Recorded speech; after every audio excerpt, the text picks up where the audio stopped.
nagbabalik po ang Moments of Grace. Dito lamang yan si 1197 DXFE. Parang may hugot ang kantang yan, no? Na tapat kailanman, di gaya ng iba.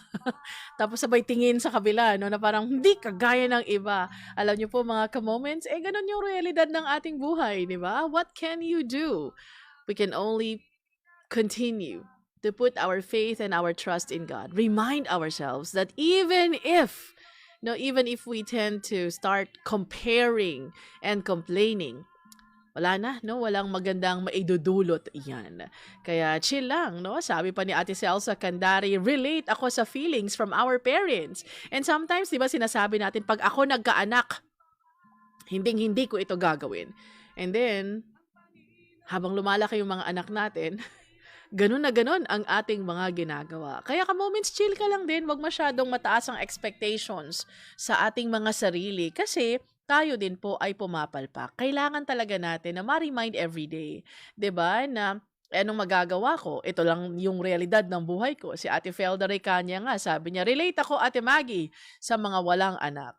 No? Merong iba sa atin na forever single since birth. Walang boyfriend since birth. No? Meron namang iba sa atin na 1 million years ng kasal, pero walang anak. Meron din naman na iba sa atin, no, na single parent. Merong iba, alam nyo po, iba-iba ang ating realidad, pero nag-iisa ang katotohanan na kasama natin ang Panginoon. Diba, Ate Gigi Contayoso, good morning po sa inyo. And Ma'am Ann Tenots, belated happy birthday po sa inyo. Aba, 54 years of God's goodness. Saan ka pa? No, saan ka pa ka-moments? Ang Panginoon lamang talaga yung through the ups and downs ng buhay mo ay nandyan. Minsan nakakainis, no, na parang magbe-birthday na ako. Maghahanda ako. Ang daming nakakaalala, no? Pupunta sa party ko. Pero noong mga panahon naman na nahihirapan ako ng tawag sa kanila, walang pumapansin. Ano ba yung mga bagaheng dala mo ngayon? Ganun ka din ba sometimes, no? Na parang nagkukwenta na tayo na, teka lang ha, ang dami kong resibo sa mga kapalpakan mo. Alam mo po, ka-moments, itapon na natin yung mga resibo na yan. Ang Panginoon na ang patuloy na who will keep on writing the good things and the not so good things. Kasi alam nyo po, masistress tayo pag gano'n, no? And we are going to be distracted pag tayo ay hawak sa mga bagay na dapat ay nire-release natin. Alam nyo, Luke 9:62 says, anyone who lets himself be distracted from the work I plan for him is not fit for the kingdom of God. Ouch! Now, this is our short devo para po sa araw na ito. Luke 9:62. Anyone who lets himself be distracted from the work I plan for him is not fit for the kingdom of God. Alam nyo, ang dami na nating mga gustong gawin, no? Na, Lord, pag nabigyan mo lang ako ng 1,000,000, magsiserve na po talaga ako sa inyo. Lord, pag pinagaling nyo na po yung aking sakit, pag hindi na po ako nagpapadialysis, wala na po akong chemo, tapos na po ang radiation ko, Lord, pag nag-asawa na ako, nabigyan na ako ng anak, Lord, pag nagkabalikan na kami ng boyfriend ko, or pag umuwi na yung asawa kong sumakabilang bahay, I am going to serve you. Ang dami nating mga kondisyon bago tayo mag-serve kay God.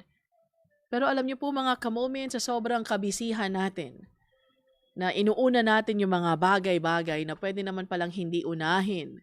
Alam niyo po ba na pag sobrang busy tayo at hindi tayo nagpapagamit sa Panginoon, kasi may kanya-kanya tayong mga agenda, yung mga ganun nga, yung mga plano natin, yung mga dreams natin, na pag okay na ako, Lord, I am going to serve you.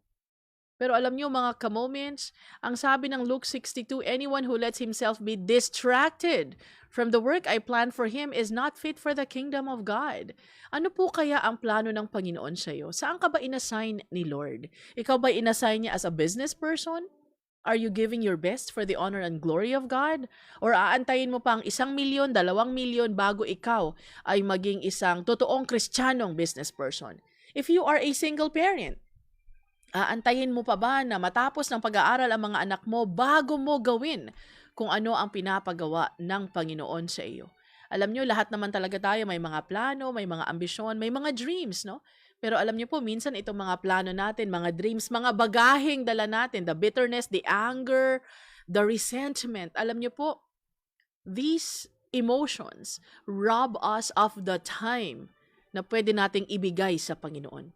Kaya nga lagi kong sinasabi na itigil na natin yung ating mga kahibangan. No, na parang minsan kasi our insecurities eat us up.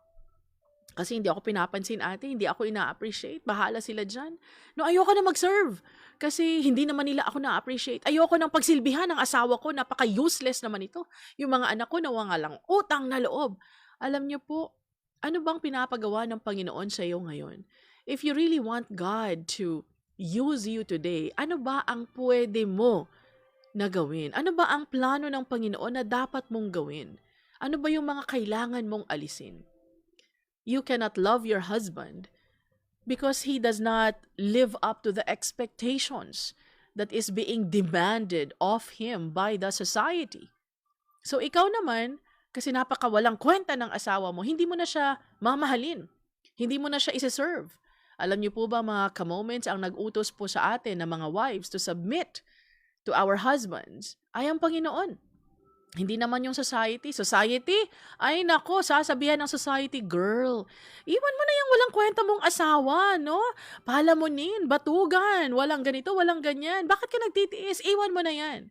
Can you see the complete opposite of what God wants you to do and what the world wants you to do? Alam nyo, pag ikaw ay naagrabyado, the Bible says, turn the other cheek. Pak!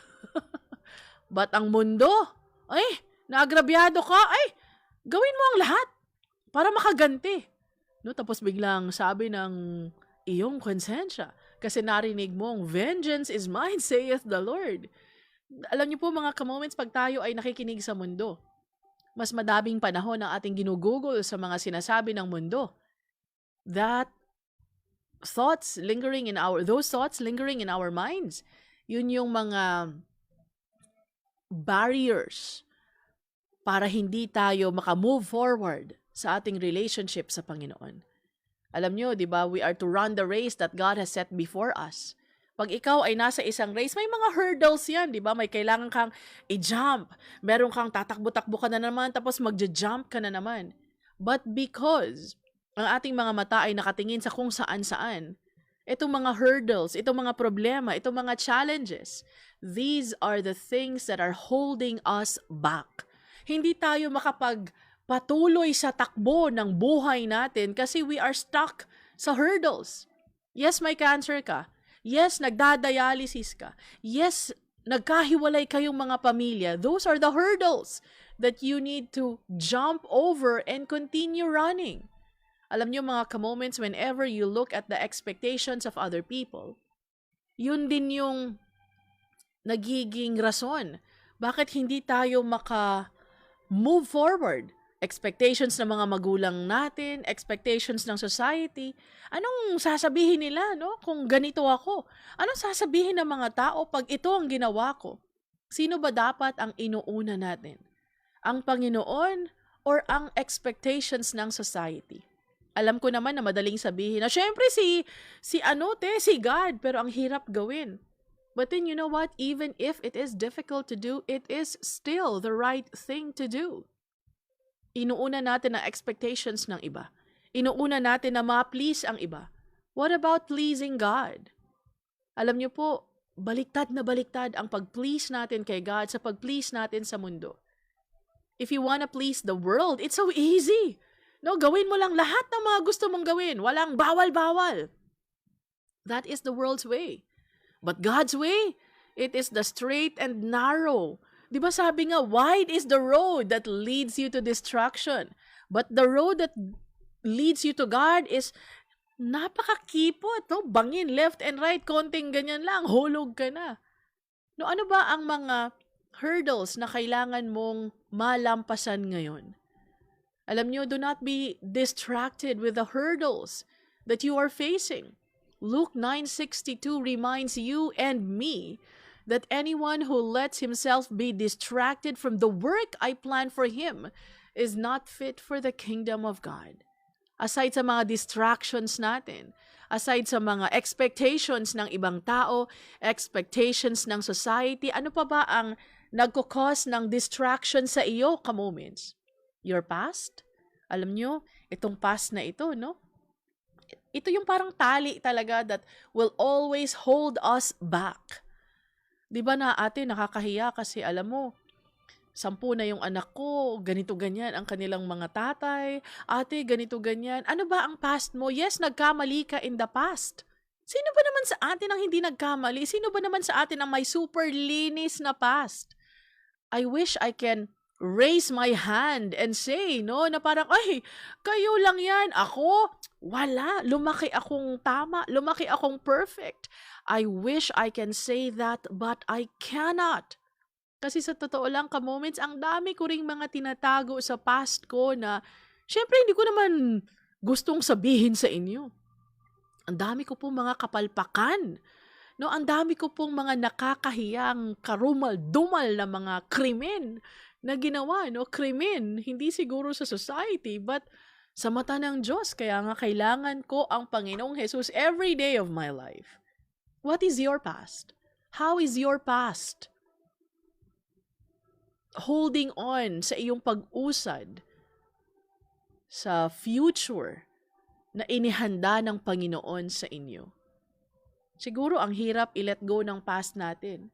'Di ba alam nyo, kahapon sa sobrang busy ko, ako dapat yung mag-share ng Devo sa mga sa mga bookkeeper. And sa totoo lang, hindi ko nga naintindihan yung Devo na shinare ko, hindi pa gumana yung aking video na ipi-play. Alam niyo yung ganun na feeling na parang nakakahiya. But what can I do? Nangyari na, 'di ba? Am I going to absent na lang ako ngayon, ayoko na magpakita sa kanila kasi nakakahiya?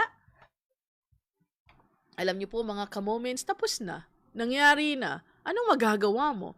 If they're going to say a lot of things behind your back, let them say whatever they wanna say. Do not be stuck in your past. Kasi hindi ka makakapagpatuloy sa iyong present, mas lalo na sa future, kung lagi kang nasa past. Alam nyo, hindi natin mai-enjoy ang future na inihanda ng Panginoon kung lagi tayo nakatira sa past. Oo, namatay na yung mga mahal mo sa buhay. Masakit, oo. Hanggang ngayon, iniiyakan ko pa rin yung first love ko. Ay, pati yung tatay ko pala, iniiyakan ko pa rin. But what can we do? Tapos na po ang past. And those are distractions that the enemy uses for you not to move forward sa present and sa future na inihanda ng Panginoon para sa iyo. Alam nyo ka-moments, there is something that you are so good in doing. Kaso lang hindi mo magawa-gawa kasi iyak ka ng iyak dyan sa mga nangyari 10, 15, 20 years ago. Siguro kung kahapon nangyari, pwede mo pang iyakan. Last week, last month, pwede pa. No, kaya nga sabi nung naalala ko nung growing up, no, na 'di ba usong-uso yung mourning pin, yung itim na pin, pag ikaw namatay, naglalagay ka ng itim na pin diyan sa may chest mo, 'di ba? 1 taon mong susuotin 'yun. Bakit? Kasi ibig sabihin daw that is you are mourning for 1 year. No, naalala ko 'yan nung bata pa ako. Naalala ko rin pag ikaw na byuda, huwag ka mo daw muna mag-e-entertain ng mga suitors within the year. Dapat next year na. No, meron kaming kasama kahapon. Sabi niya, habang nagluluto-luto kami, sabi niya na, dito ako magpapakasal. No, sabi naman ni Ate Yvonne, teka lang, may asawa ka pa. Bakit ka magpapakasal na, di ba? Alam niyo po, going back doon sa 1 taon na mourning, bakit ba 1 taon ang paglagay ng mourning pin, 1 taon bago ka mag-entertain ng mga suitors? Kasi may hangganan even our mourning. There is a process.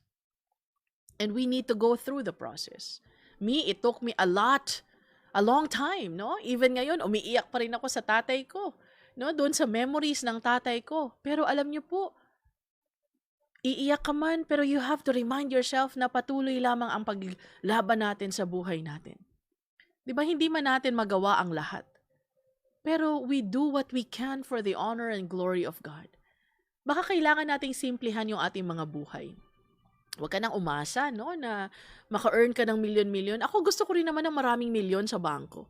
Sino ba naman sa atin ang ayaw ng mga milyon-milyon, di ba? But, if yung mga ambisyon natin is distracting us from doing what God wants us to do in our workplace. Hindi lahat pwedeng maging preacher, hindi lahat pwedeng maging missionary, hindi lahat pwedeng maging teacher. Pero kung nasang kanilagay ng Panginoon, may plano siya sa iyo. Sa opisina, sa negosyo, sa trabaho, sa pamilya, may plano siya sa iyo. You need to eliminate the distractions so that God can use you. Ano ang mas importante sa iyo? Ano ang nagpapa-distract sa iyo from doing God's plan and purpose sa buhay mo? Go back to Luke chapter 9 verse 62. Anyone who lets himself be distracted from the work I plan for him is not fit for the kingdom of God. Yung mga taong hindi tayo love, hayaan mo na sila. No, do not spend more time thinking about them. Yung mga past na nangyari, ay nako, wala na rin tayong magagawa doon. Past is past, sabi nga nila. No? May letter T kasi meron akong nabasa. Past is past. Lagyan natin ng letter T. Pero pwede rin namang past is past, di ba? Pag nag-pass na, pass na talaga yan. Wala nang balikan. Do what you can do best. And the best is whatever God has planned for you. Huwag ka nang tumingin sa iba. Iba ang assignment nila. Kung ano ang assignment mo, yun ang iyong gawin. Do not be distracted by the worries of this world. Napaka-useless.